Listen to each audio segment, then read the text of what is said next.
Olá, meus irmãos, muito bem-vindos a mais um Tempo de Estudos podcast da Academia Campinense Maçônica de Letras.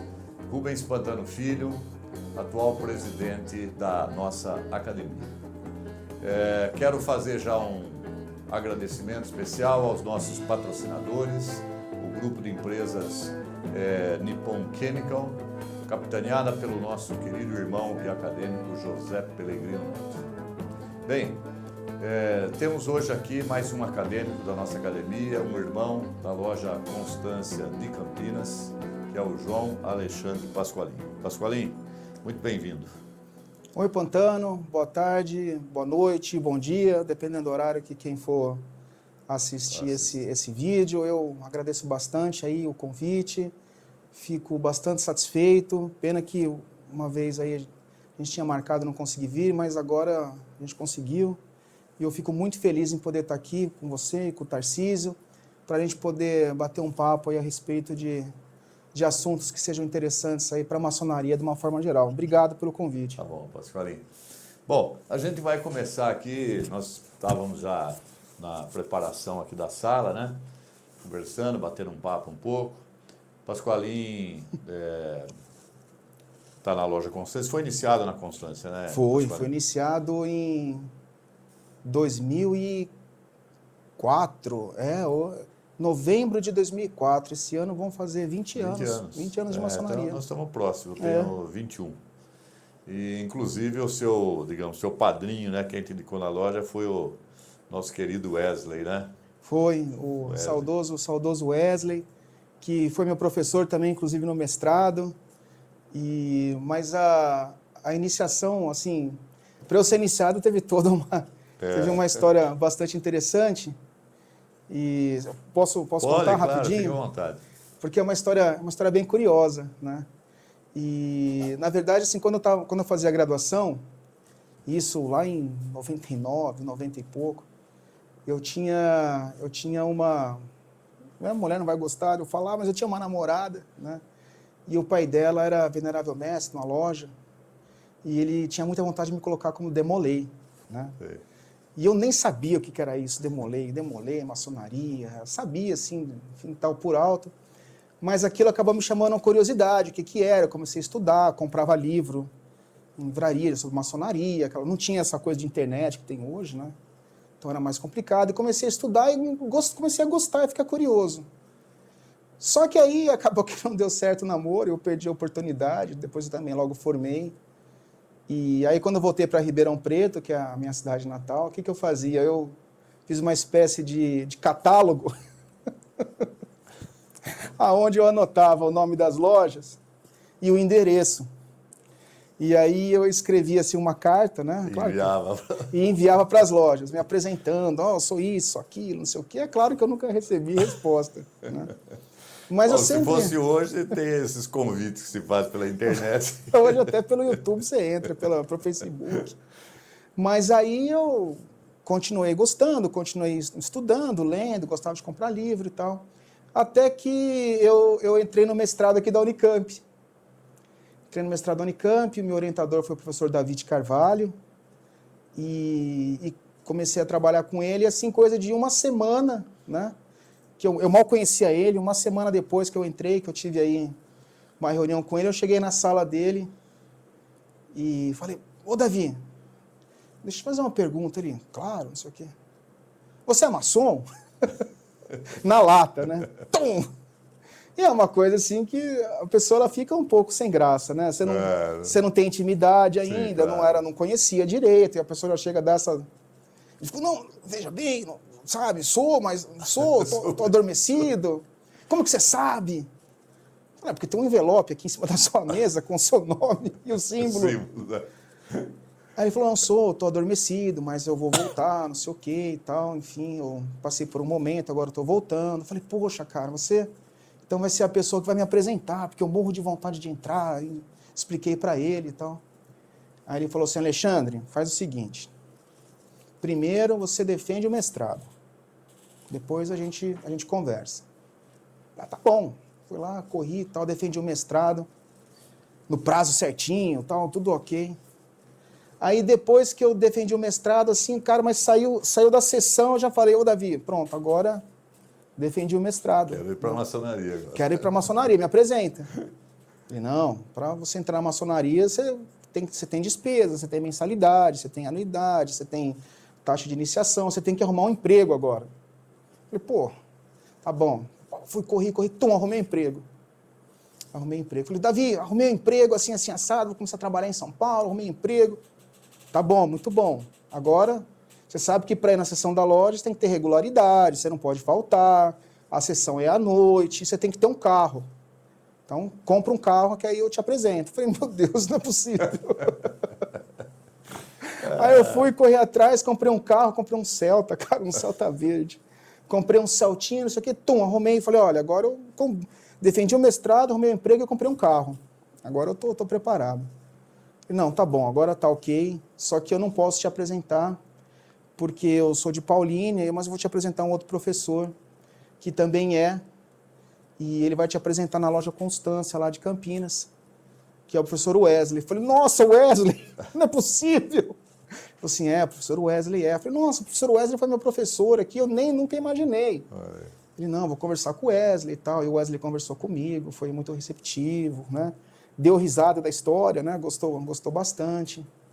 E aí eu tô na maçonaria por causa desses dois aí, do Davi de Carvalho e por causa do Wesley. Na academia também foi o Wesley que, vamos dizer, que te indicou ou não? Na verdade, foi assim, quando o Wesley... Você conviveu com ele na academia também ou não? Não, né? Não, mas eu sabia que o Wesley, ele fazia parte da academia. E eu sempre, meio que, quando via ele assim, eu pegava no pé, tipo, poxa, Wesley, esse negócio da academia é bacana, me coloca também, como que eu faço para entrar, sabe? Eu sempre fui meio chato, assim, com esse tipo de coisa, meio... Ele, calma, você tem que ter publicação, você tem que ter texto maçom. Não, publicação eu tenho, não, mas não é publicação científica, é publicação aí dentro da maçonaria e tal. E aí, assim, ele veio a falecer, né? E abriu a vaga dele, né? Não a cadeira, mas essa vaga. E aí, quem conversou comigo foi o Ramon. Ah, o Ramon. O Ramon falou, poxa, Pasqualinho, você gosta bastante de escrever, aí você foi, o Wesley, ele foi o seu padrinho, e o que você acha? Não sei o que. Eu falei, poxa, cara, o que eu acho? É claro que eu quero, né? E aí o Ramon, com a ajuda do Marcelo Schoff, que foram os responsáveis aí de eu estar na academia hoje. Você sabe que você estava contando, eu me lembrei, tem uma história mais ou menos semelhante. Eu sempre também gostei de escrever muito.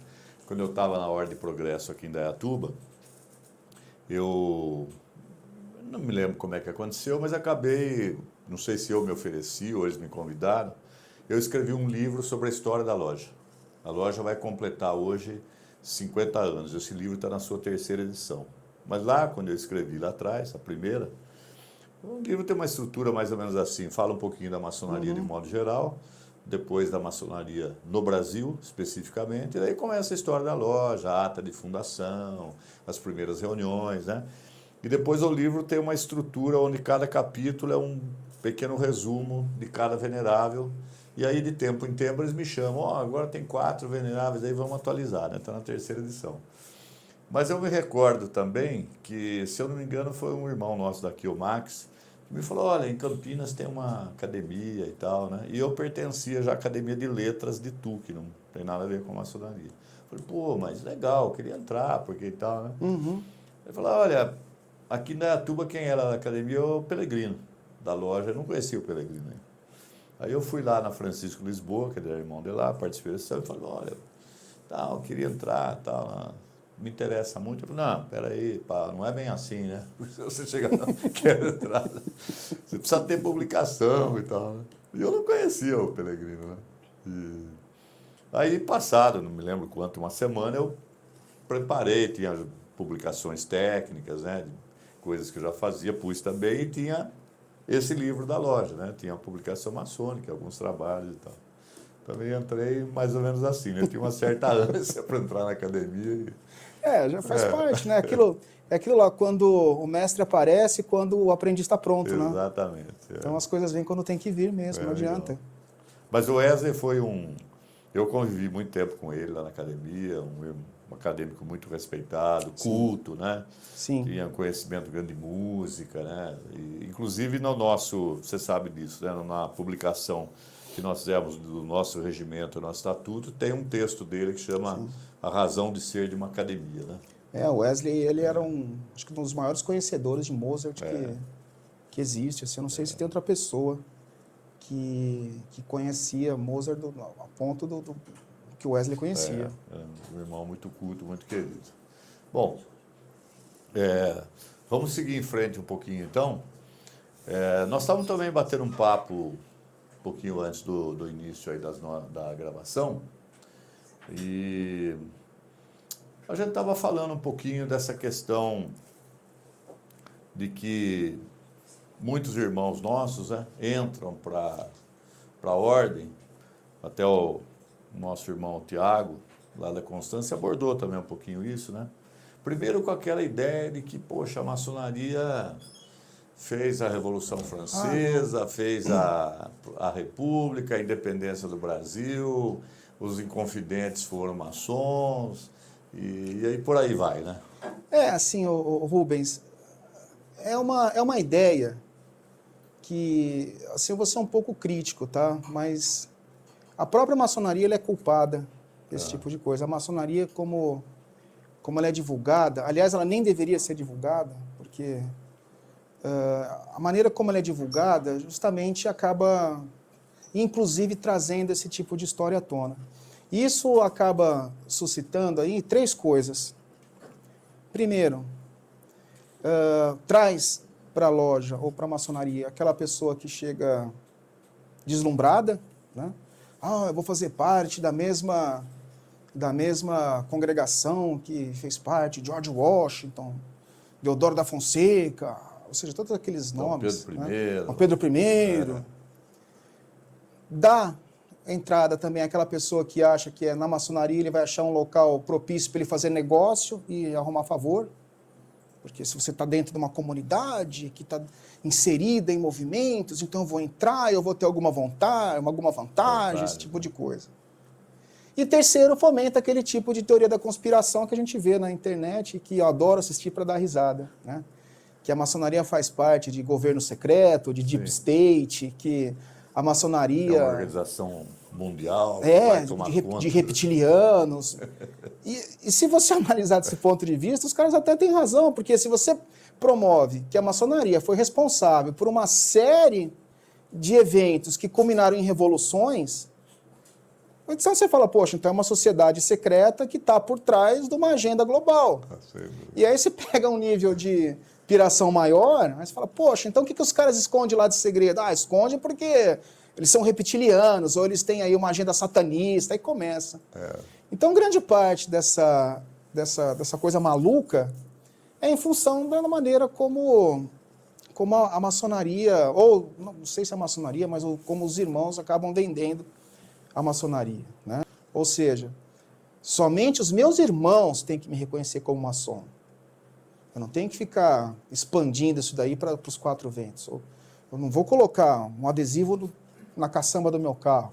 Eu não vou vestir uma camiseta escrito maçonaria. Eu não vou usar uma faca de churrasco escrito maçonaria. Eu não vou divulgar isso, né? Não há necessidade, né? Não há necessidade. Agora, é claro que esses movimentos tiveram participação de pessoas que, porventura, eram maçons.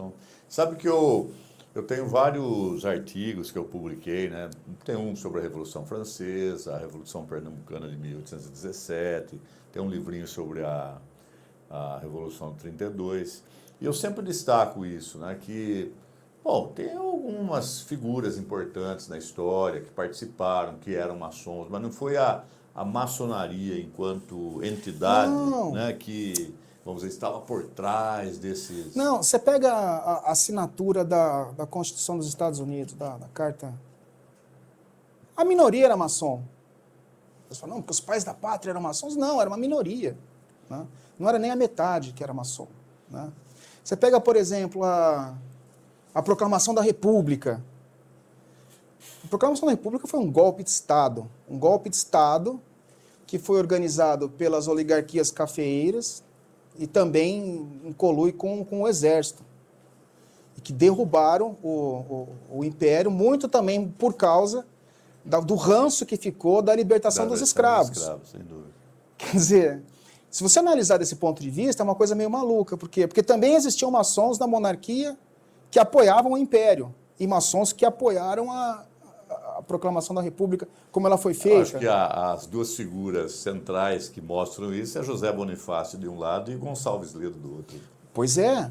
E se você pega, por exemplo, a Proclamação, a abolição dos escravos, também tinham maçons. E a Proclamação da República, parte das pessoas que apoiaram ficaram contra a monarquia ficaram contra o Império por causa da abolição da escravatura. Então, que coisa mais caótica é essa, né? A Revolução Francesa. A Revolução Francesa ela foi um movimento da burguesia, né, que estava insatisfeita com a monarquia, com o reinado, etc. Derrubaram e teve todas aquela ideologia, enfim, mas que no final Depois se converteu, teve um período, né, que se converteu em um reino do terror, onde todo mundo que era contra o regime estabelecido era decapitado. Inclusive, vários líderes da Revolução foram decapitados. E você linkar isso com a maçonaria, pera lá.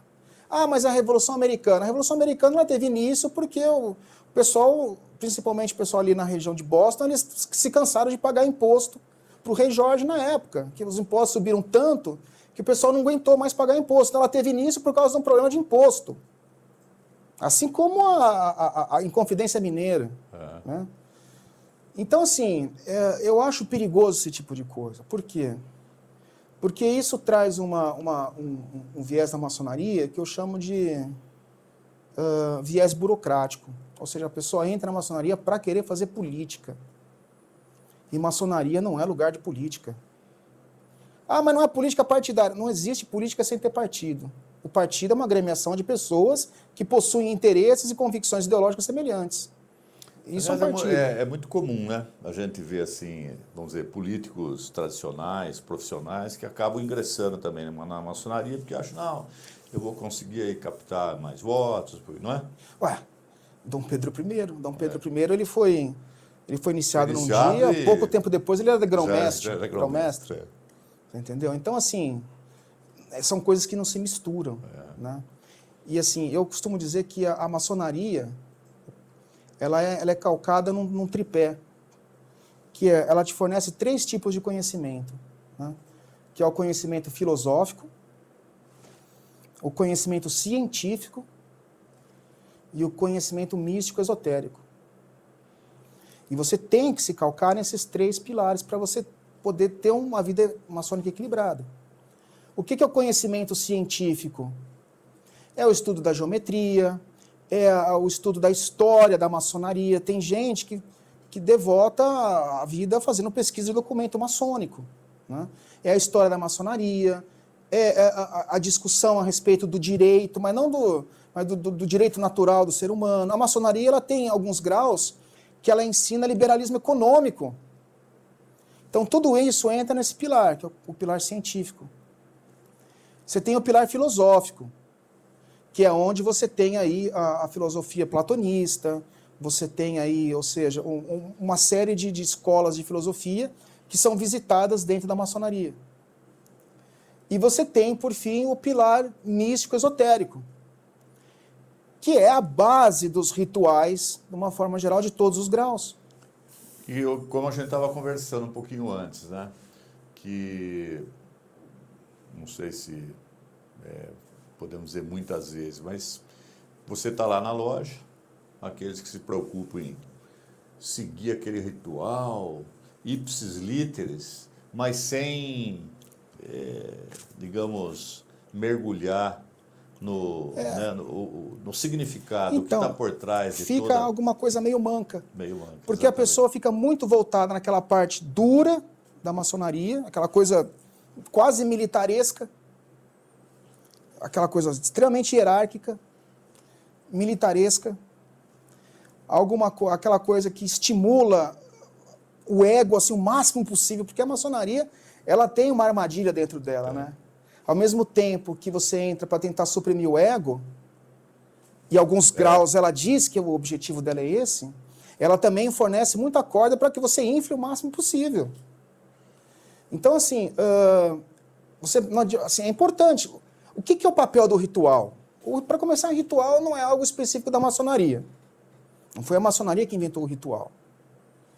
A Igreja Católica tem rituais, as escolas de mistério têm rituais, os pitagóricos têm rituais. A função do ritual é justamente o quê? É fazer a planificação energética do local. Para a partir daí você criar uma egrégora. Então, por isso que o ritual ele tem que ser sempre muito bem conduzido. Para você criar uma homogeneidade espiritual, no qual o ritual vai direcionar essa energia para onde que é o objetivo do ritual. E dessa forma você tem a criação da egrégora. Né? E isso existe. Isso existe. Para isso que serve o ritual. Por isso que quando você está seguindo o ritual e alguém erra o ritual por algum motivo, você vê que a loja ela quebra. Ela dá um estalo, ou seja, alguém comenta, o outro dá risada, o outro olha para o lado. Você quebrou essa cadeia. Por quê? Porque o ritual, ele, foi manco. Então você quebrou essa homogeneização. Quando o ritual ele é perfeito, você vê que parece que toda a loja trabalha junto. Você entendeu? Então o ritual serve para isso. Né? Claro que é importante você ter os procedimentos bem... Só que também é importante você ter o conhecimento do porquê daquilo. Quando a gente estuda o judaísmo, né? O judaísmo ele tem uma coisa muito interessante. Aliás, muita coisa da maçonaria é calcada no ensino da Kabbalah e do judaísmo. Então, você quer entender muita coisa de maçonaria, estuda Kabbalah e estuda judaísmo. Muita coisa. E eles dizem o seguinte, que existem 4 níveis de entendimento da Taná. A Taná é a Bíblia hebraica, ela contém a Torá mais o restante dos livros. E esses quatro níveis, assim, o primeiro é aquela leitura literal. Então, Deus criou Adão vindo do barro e Eva a partir da costela de Adão. Então, essa é a coisa literal da coisa. À medida que você vai se aprofundando nesses níveis de interpretação, você vai tirando o quê? Lições ocultas dentro do mesmo texto. Até a partir do momento que é o último nível, que é o nível Sod, que é onde você começa a ter a percepção realmente espiritual oculta daquele texto. E é aí que entra, inclusive, a Kabbalah. A Kabbalah, ela auxilia a pessoa a ter um entendimento mais aprofundado da Torá ou das Escrituras de uma forma geral. Na mesma coisa, a gente pode encaixar isso na maçonaria. Se você tem aquela interpretação literal, tudo bem, se você quer ficar na coisa literal, não tem problema nenhum, não está errado. Né? Mas você também pode se aprofundar. Né? E como que você se aprofunda? Olha, você pega, por exemplo, ali a iniciação. A iniciação, ela é extremamente calcada em princípio alquímico. Quando você vai na câmara da reflexão, ou quando você... O próprio significado da pedra bruta, o desbaste de pedra bruta para se transformar em pedra polida, isso daí é uma história que é análoga à história da pedra filosofal, a transmutação do chumbo em ouro. Agora, se você tem essa curiosidade, você não vai achar um livro de maçonaria que fala sobre isso. Você vai buscar um livro de alquimia. E ali você vai ter o conhecimento do que é o vitriol, do que aquilo significa, de onde aquilo veio. Aí, aquilo faz sentido para você. Por exemplo, esquadro compasso. Você quer coisa batata. A primeira coisa que a pessoa entra na maçonaria, ela quer saber o que significa o esquadro compasso. Aí tem aquela coisa, o esquadro compasso, a circunferência feita pelo compasso, o esquadro que é a retidão das atitudes, aquela coisa toda. Ok. Mas se fosse só isso, o que explica, por exemplo, que o esquadro está em cima do compasso e vice-versa? Ou aquela a letra G lá dentro, é Deus, é gnose, é o iode. Alguns não representam. Aliás, a maçonaria mais antiga representava, ao invés do G, a letra iode lá dentro. Ora, então o que significa aquilo? Né? Por que um é para cima e o outro é para baixo? né? Ou se eu unir o esquadro, o compasso, eu tenho o hexagrama, a estrela de Davi. Então você tem uma série de interpretações herméticas que você pode tirar desse símbolo. Então a gente poderia ficar aqui uma tarde inteira discutindo coisas que pode tirar do símbolo. Por exemplo, o que está em cima é o que está embaixo. O espiritual e o terreno. Ou você pode ter que o compasso e o esquadro significa geração, onde você tem o princípio masculino representado pelo compasso e o feminino pelo esquadro.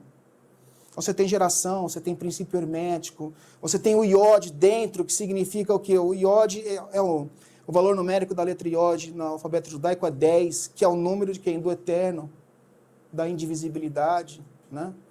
Então, de repente, você pode chegar à conclusão que o próprio esquadro compasso significaria a própria figura de Deus. Não é só aquela coisa, sabe, decorada, né? Mas para isso você tem que o quê? Você tem que estudar, aprofundar, ter exercitar aquilo que a maçonaria fala que você tem que ter, que é a liberdade de pensamento. E às vezes eu sinto alguma dificuldade, que muitas vezes essa liberdade ela é tolhida, né? Tipo, não, isso é bobagem, faz o que está no ritual. Tem que ser o que está aqui. Pô, você pega o ritual, é uma pagininha assim, 50 páginas pequenininha, aquele caderninho. Como que um grau vai ser resumido naquilo? O que você tem ali são os tópicos que devem ser abordados por você, que você tem que se aprofundar, né? Então, eu acho que às vezes... Tudo bem, se você quer partir para essa parte mais superficial, não tem nada errado com isso. Mas você deixa, de repente, de aproveitar o melhor da maçonaria. Sem dúvida. Que é aquilo que vai te aprofundar, aquilo que vai te dar o ganho espiritual da coisa. Bom, muito bacana, Pasqualim. Bom, a gente poderia ficar aqui, pelo visto, né? Você vê que o Pasqualim podia ficar aqui horas e horas com um repertório aí muito interessante para os maçons de modo geral. Bom, mas nós temos algumas limitações aqui no nosso programa e a gente já está batendo aí nos 27 rápido, minutos, né? Rapidinho. Eu não queria deixar de... O Pasqualim vai voltar outra vez para a gente continuar essa conversa, mas eu não queria deixar de mostrar esse livro que foi lançado pelo nosso irmão Pasqualim, acadêmico. Até lançamos lá numa sessão da nossa academia, chama-se A Corrente. E queria que você desse um pequeno spoiler aí do livro, para aguçar, inclusive, a curiosidade, né, pessoal? Esse livro, assim, sabe que eu estou tendo um retorno muito favorável desse livro, viu? Muita gente que leu, assim, vem falar comigo e fala assim, poxa, que legal, esse livro me levou a tirar algumas conclusões de coisas que eu nunca havia imaginado. Né? Olha, esse livro aqui, ele desafiou a minha crença em uma determinada coisa, que eu passei a pensar diferente. Então está sendo muito legal. Esse feedback, né? E não é um livro maçônico. Eu não quis escrever um livro maçônico para não ser algo assim de nicho, né? Mas é um livro que conta uma história de superação, uma história de que uma pessoa tem que passar por um problema que é a perda da filha, né? E durante essa jornada, né? Essa pessoa que outrora era uma pessoa extremamente racional, calculista, um professor universitário bem duro, né? Ele tem que passar por um processo de evolução e nesse meio tempo ele acaba vendo que ele acaba tendo que reavaliar as posições dele. E no final ele descobre que a morte da filha dele não é nada mais, nada menos do que um pequeno ponto dentro da teia universal que une a gente. E ela tinha justamente uma função, que era a função de fazer com que esse personagem ele progredisse. E aí você tem aí dentro simbolismo maçônico, discussão teosófica, judaica, alquímica. Então, tudo isso dentro do texto, né, de tal maneira que vai compondo assim, a narrativa. E tem bastante coisa aí que... Bastante provocação aí dentro Você também. começa aqui com o texto de apresentação aqui na quarta capa, né? Eu tenho umas perguntas aqui, obviamente ontológicas, né? Por que o infortúnio atinge pessoas boas? Aí eu faço uma outra pergunta. E por que não deveria atingir? E outra, o que é infortúnio? Dentro da escala universal, o que é bom e o que é ruim? Dentro do infinito, o que é bom e o que é ruim? Bom e ruim não existe, são dois pontos dentro da mesma escala. Você entendeu? E uma escala é a escala única, que é a escala universal. Então, o que é bom e o que é ruim? Não existe bom ou ruim, existe aquilo que me satisfaz e existe aquilo que não me satisfaz. Só que aquilo que não me satisfaz, geralmente são o quê?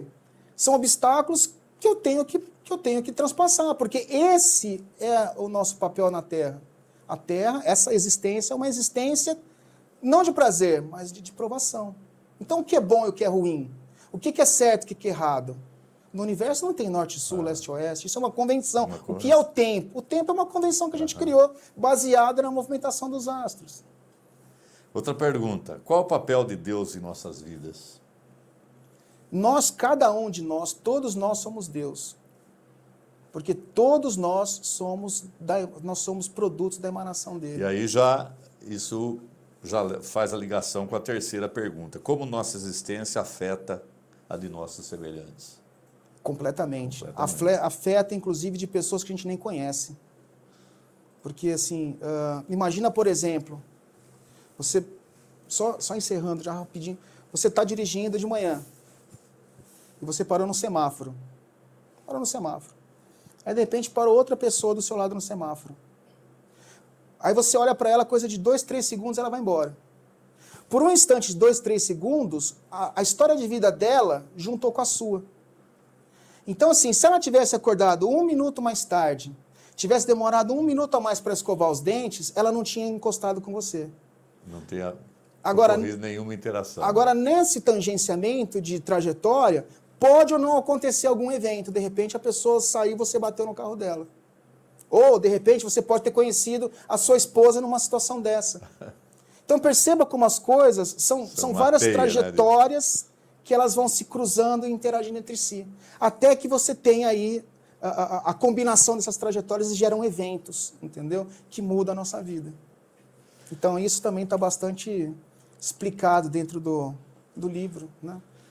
Que legal. Bom, nós vamos, como eu disse, vamos convidar o Pasqualin para estar conosco mais uma vez nesse nosso programa. Nós estamos chegando já ao final, infelizmente, mas a conversa aqui tá muito boa, né? Mais uma contribuição do nosso irmão e acadêmico Pasqualin, que é um irmão sempre bastante reflexivo, eloquente, na nossa academia sempre presente, fazendo as suas intervenções muito inteligentes, né? Chegando ao final, queria agradecer ao Grupo Nippon Chemical, do nosso querido irmão e acadêmico José Pellegrino Neto, pelo patrocínio desse programa. Agradeço aos irmãos todos que estão nos assistindo e quero convidá-los para o próximo Tempo de Estudos. Pasqualin, se quiser se despedir. Eu que agradeço. Agradeço muito o convite. Novamente, agradecer o Pantano, parabenizar o Tarcísio pela infraestrutura que ele tem aqui. Eu não imaginava, isso aqui é uma parafernália de câmera, de tela, e é muito legal. Então, assim, eu agradeço e quantas vezes vocês convidarem, vai ser a quantidade de vezes que eu vou vir. Obrigado. O Pasqualin, inclusive, vai nos trazer aqui oportunamente um irmão nosso que participa do Shriners, né, para explicar um pouquinho o que essa organização faz, né? E vamos deixar no ar aí, aí as pessoas, inclusive, que não conhecem, vão procurar um pouquinho. Com certeza. Né, para conversar com esse nosso irmão futuramente. Então, meus irmãos acadêmicos, até o próximo Tempo de Estudos.